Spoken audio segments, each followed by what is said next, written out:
School of Risk Management. So a lot happening on your front, personally. Sure. All right, well, great to have you here. When it comes to AIG, I can clearly tell you that having paid back all that we were given in terms of support and giving America a profit, I think we're in great shape. We are already diversified, so we have a very broad array of distribution on our life businesses, our annuity businesses, our property casualty business, and of course we're diversified around the world.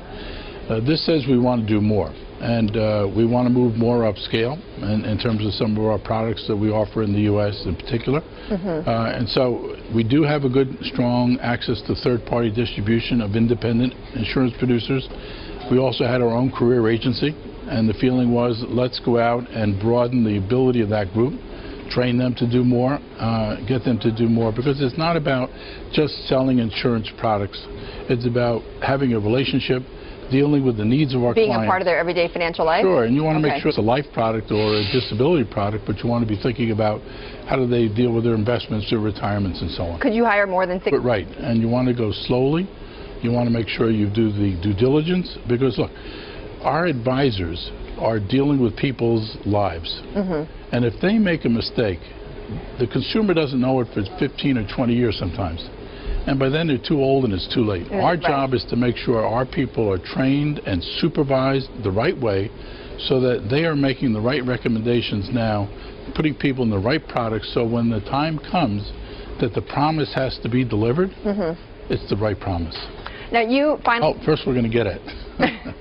So we want to close. So you haven't gotten it yet? Hopefully at the end of this quarter, maybe in the next quarter, but once we've closed the deal, we'll take a look at what makes the most sense at that point in time. We want to deal with effective capital management and also make sure that the company is well capitalized and has sufficient liquidity to deal with in a very unusual stress in terms of financial stress. So we'll do all of our stress testing, look at what's actually available, and at that point in time, we'll decide where we get the best bang for the buck for our shareholders.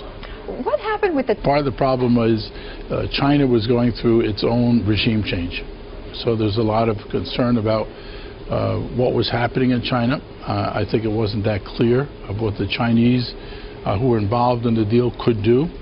In addition to that, you had the Hong Kong group, which was part of that consortium. And when China began to, some of the people in China began to withdraw from being part of that consortium, they attempted to find people in Taiwan or other places where they could fill the gap. Do you get to keep the 500? Process of working with them on just what's going to happen. And I'm leaving that up. You're not going to see, remember, we're coming out of 2009 still. But I think you're going to see an above-average trend for this year.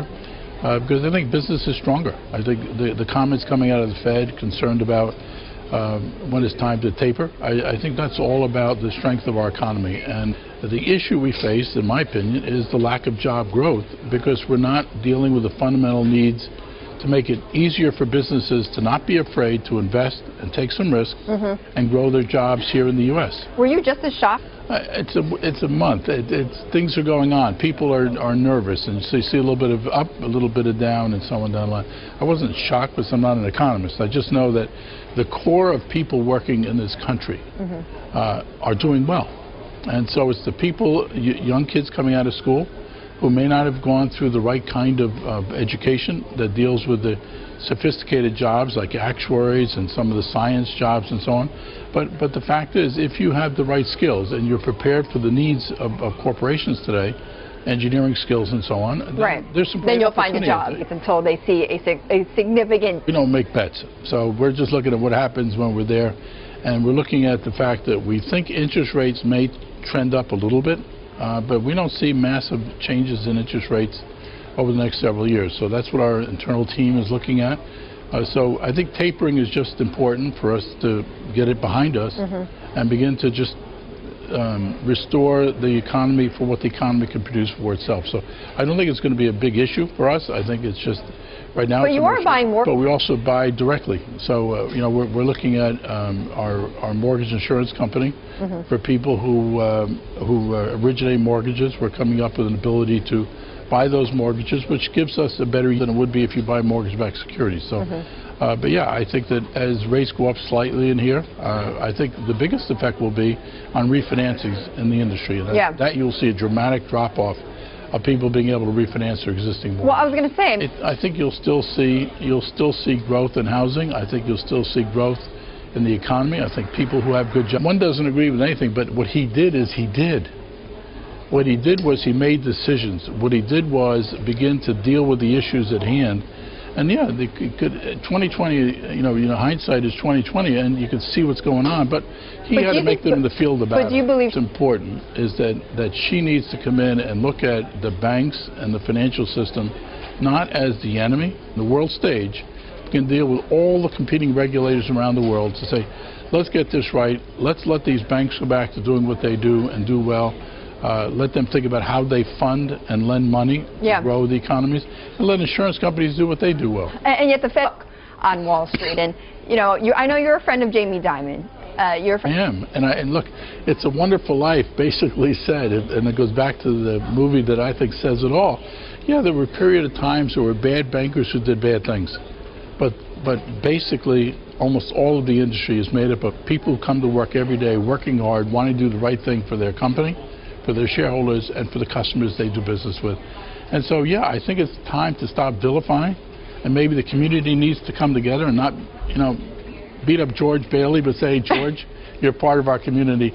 And I think it's time to get it behind us. Do you feel beat up at all? But I can feel the undercurrent. It's out there. And just the slightest move, there's still that group of people that want to blame Wall Street, the banks, for where they are instead of themselves. And I think it's very simple. There's a reply button on the...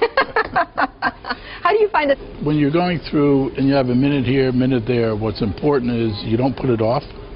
And just a simple thank you is important. So I make sure that they know, and in fact the emails are actually easier to do. In the old days, I used to get letters or notes, and I would handwrite on the note saying thank you, so that they knew it was coming from me.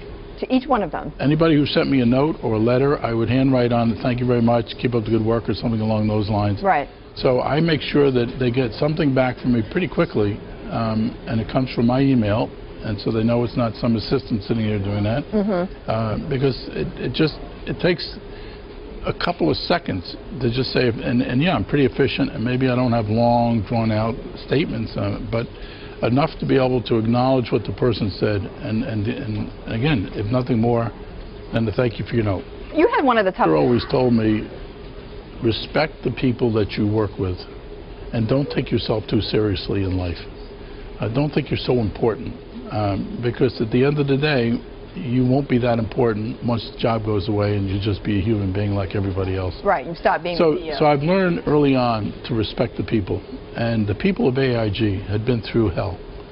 They were being criticized and vilified in the press every day. People were afraid to have AIG on their... Well, there were death threats. AIG on their badges and so on. My job was to let them know that I was going to work for them, and that I was going to protect them, and we're going to get this vision worked out, and we're going to make this company viable again, working together.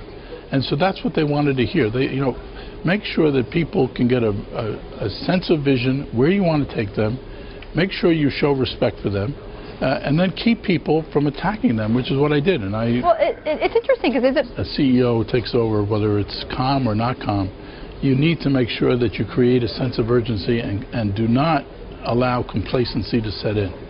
And is that the big danger now? That's the big danger now. On the board, I'll stay through this year. If my health holds up, it's all about the health.